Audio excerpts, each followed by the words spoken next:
ছাত্রছাত্রীরা আজকে আমরা যাব কালভৈরব মন্দিরে। তো এই কালভৈরবকে পুজো দিতে গেলে উজ্জয়ন স্টেশন থেকে কিভাবে যাব, খরচ কত, সবটাই আমরা জানাবো। তো আসুন, ট্রাভেল উইথ লিলি ইউটিউব চ্যানেলে সকলকে স্বাগত জানাই। আজ কালভৈরব মন্দিরে যেতে গেলে যে রামঘাটে প্রথমে স্নান করতে হয়, সেই রামঘাটের ভিডিও অলরেডি করে দিয়েছি এর আগেই, তো সেই জন্যে আগের ভিডিওটি দেখে নেবেন।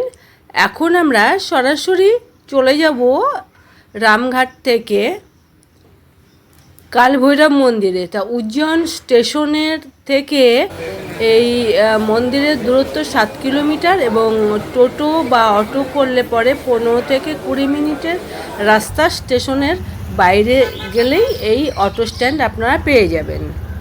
স্টেশন থেকে কিন্তু অটো ভাড়া পড়বে 20 টাকা করে।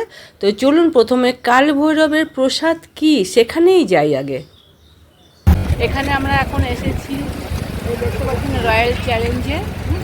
এখান থেকে বেশিরভাগ মানুষ যারা কালভৈরব মন্দির দেখতে আসে তারা এখান থেকে দারু কিনে নিয়ে যায়, কারণ এটা হচ্ছে উজ্জয়িনীর বাইরে। এখান থেকে দারু নিয়ে গিয়ে মন্দিরে চড়ায় এবং সেটাই হচ্ছে প্রসাদ হিসাবে গ্রহণ করে।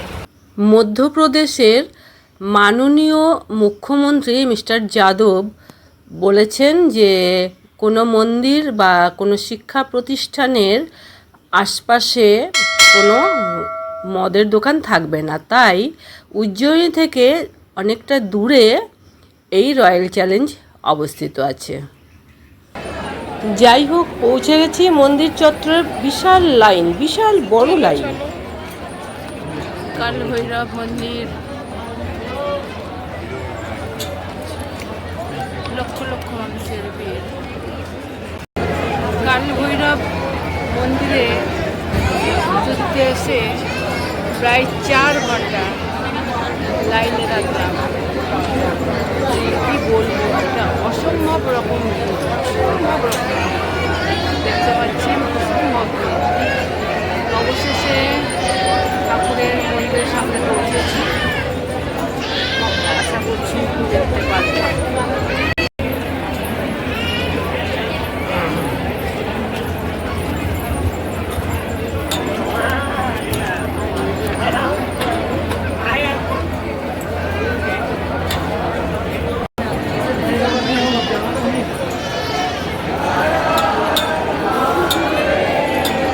বাবা কালভৈরবকে বলা হয় মহাকালের দ্বাররক্ষী।